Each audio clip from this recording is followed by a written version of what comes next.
Amen. Que chacun de nous ce soir reçoive depuis le trône de l'Éternel la grâce en abondance au nom puissant de Jésus-Christ Nazareth. Amen. Que Dieu comble la vie de chacun de nous au-delà de son imagination et de son espérance. Alléluia. Afin que la parole de Dieu se dessine de façon palpable dans ta vie au nom puissant de Jésus-Christ Nazareth. Que Dieu ce soir ouvre l'entendement de chacun de nous afin que, au travers de ces paroles qu'il va nous enseigner ce soir, nous puissions être instruits. Car il a dit, je vous instruis pour votre bien. Je vous montre la voie par laquelle vous devez passer. Et ce soir encore, éternel tout-puissant Père, nous sommes suspendus à tes lèvres afin que tu nous enseignes. Béni sois-tu, Seigneur Père, pour la présence de tes serviteurs et de tes servantes. Tu as permis ce soir, ô Dieu, qu'ils traversent, ô Dieu, Père, des territoires jusqu'à arriver en ce Dieu saint. Père, béni sois-tu pour les anges que tu as disposés pour camper autour d'eux, afin de les arracher de tous les dangers et de tous les pièges que Satan avait mis en place. Que ton nom soit béni pour la grandeur de ta présence ce soir au milieu de nous, au nom puissant de Jésus-Christ. Amen. Amen. Je vous salue dans le nom précieux de Jésus-Christ. Amen. Alléluia. Amen. Bien-aimé, que chacun prenne sa Bible ce soir. Nous allons parcourir les Écritures. Alléluia. Amen. Amen. La Bible dit dans le livre de Apocalypse chapitre 1, verset 3, « Heureux celui qui lit et ceux qui entendent les paroles de la prophétie et qui gardent les choses qui y sont écrites, car le temps est proche. » Heureux celui qui lit et ceux qui écoutent. Deux catégories de personnes qui sont appelées et habilitées à recevoir le bonheur de la part de l'Éternel. C'est ceux qui lisent et ceux qui écoutent et gardent les paroles de cette prophétie.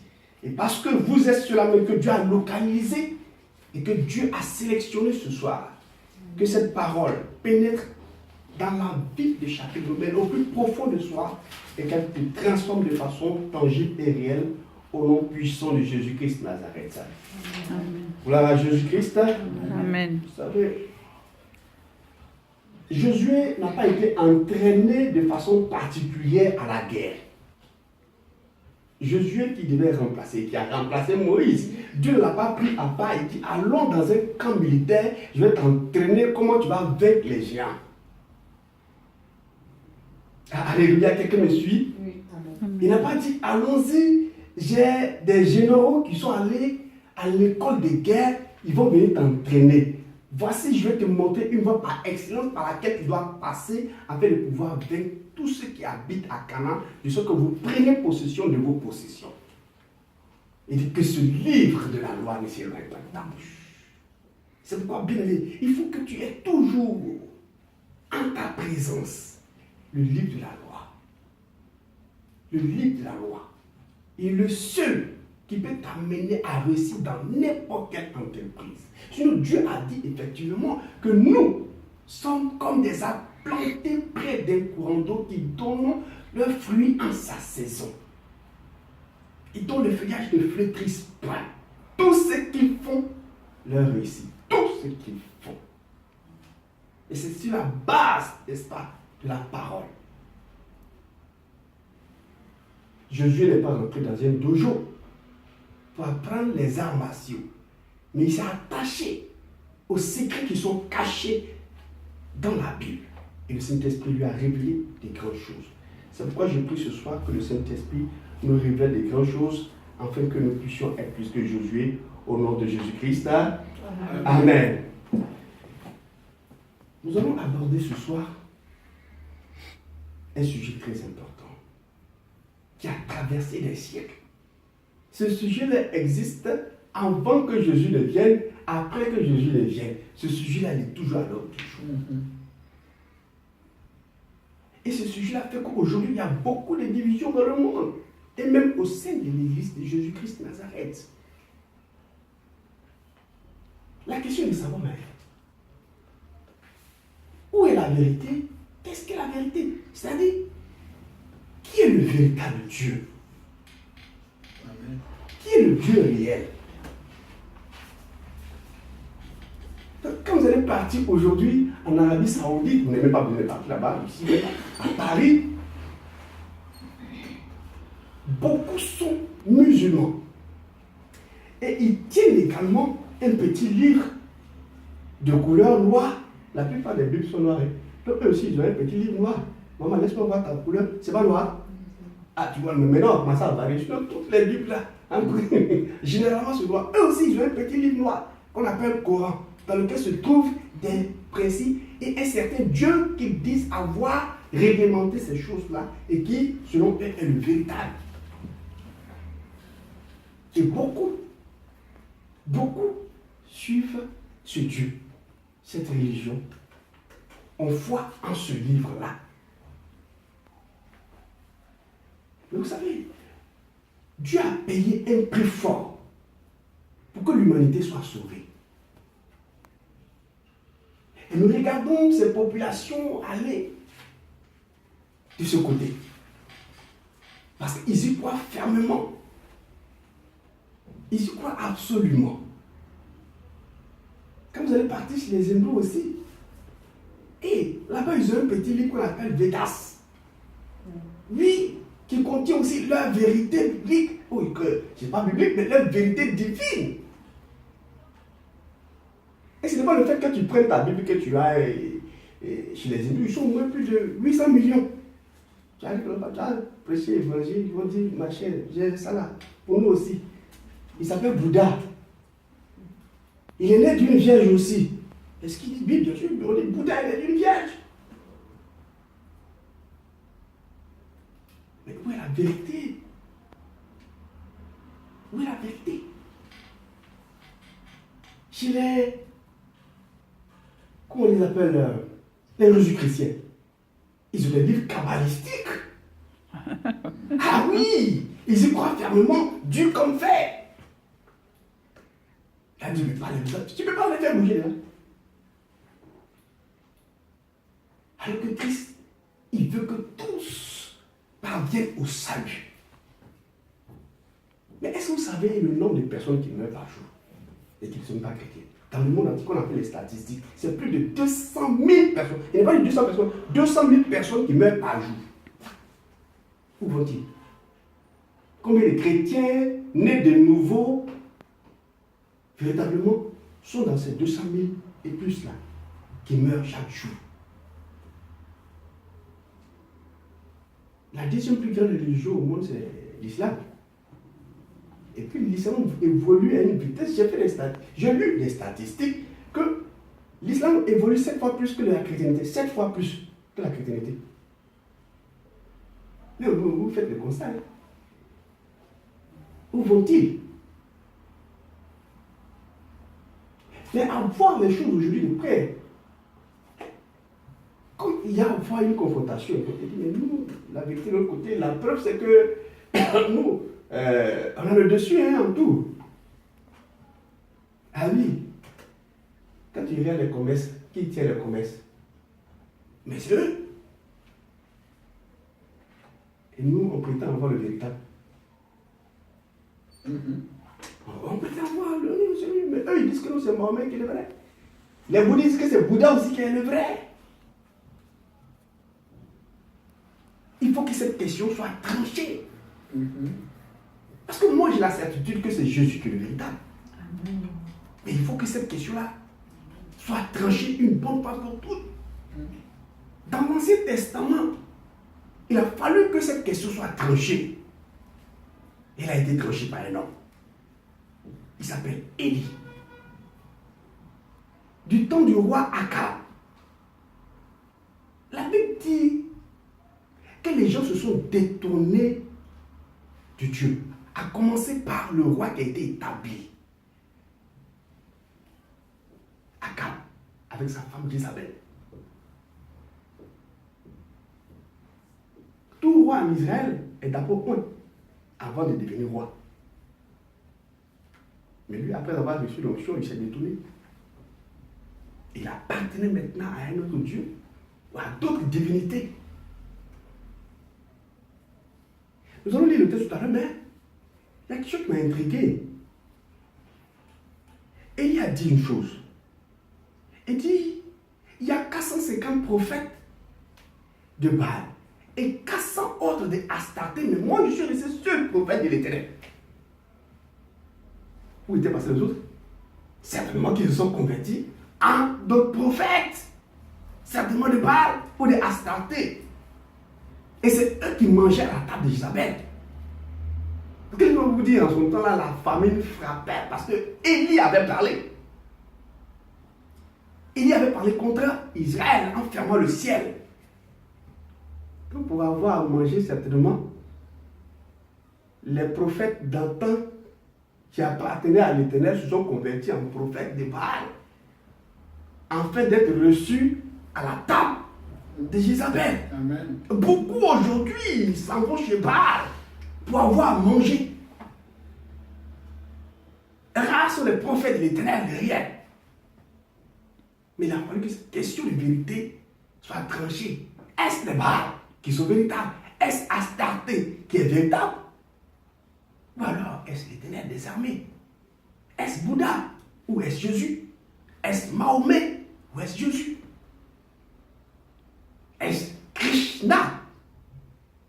Il y a un certain Dieu aussi qui a beaucoup de bras comme ça. Lui seul, il s'appelle Krishna. Où est-ce Jésus-Christ Nazareth?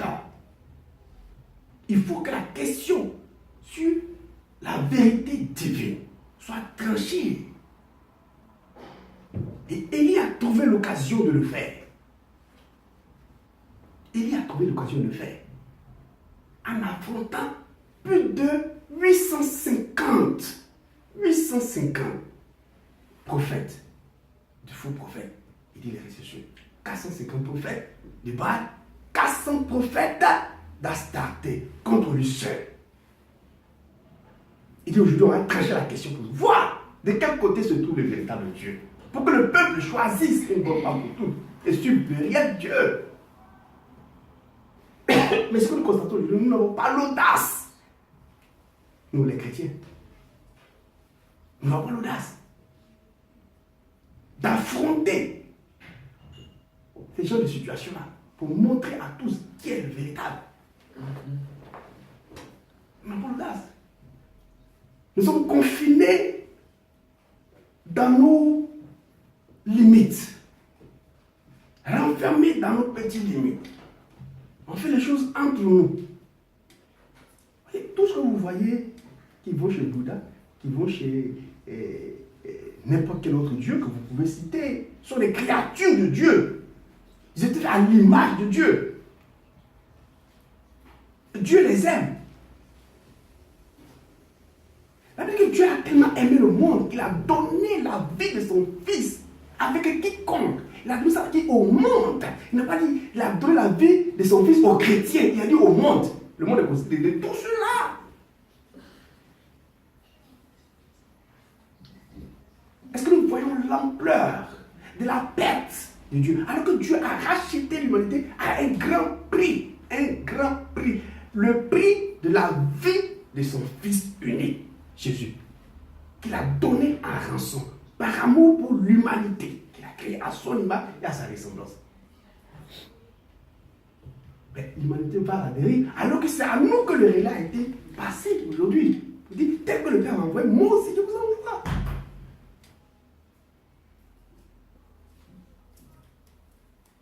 L'intérêt de Dieu, c'est qu'il veut que toutes ces personnes-là viennent à lui. Mais comment est-ce que nous devons procéder? Nous allons lire ce texte. Prenons ensemble. Dans le livre de 1 Roi,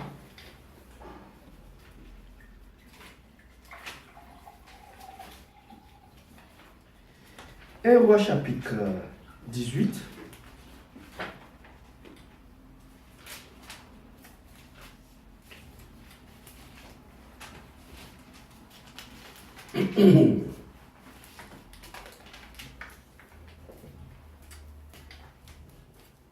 Mais je lis à partir du verset 15. Je relis la parole parce que la Bible dit heureux celui qui lit et ceux qui écoutent. Amen. Donc, je serai heureux quand je vais lire et vous serez également heureux parce que vous allez écouter. Que le Saint-Esprit ensemble va nous révéler des choses. Mais Élie dit, l'Éternel des armées dont je suis le serviteur et vivant, aujourd'hui je me présenterai devant Akab. Il y a longtemps qu'il s'est caché. Il a décidé de se montrer au grand jour maintenant. Parce qu'on dit que Akab me cherche. Élie savait qu'avec l'Éternel, il ferait des exploits.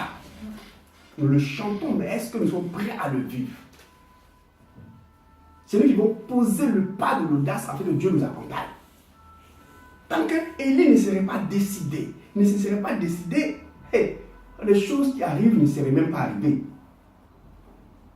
Si elle continue d'être plutôt frileux pour se cacher dans les rochers, mais on n'allait jamais savoir ce qui allait arriver. Est-ce le Baal ou Astarté qui était le véritable, ou est-ce que Dieu, l'Éternel des armées, le roi d'Israël, le Dieu d'Abraham, d'Isaac et de Jacob est le véritable? Abdias étant allé à la rencontre d'Akab, l'informant de la chose. Et Akab se rendit au devant d'Élie. À peine Akab aperçut-il Élie qui lui dit, est-ce toi qui jettes le trouble en Israël?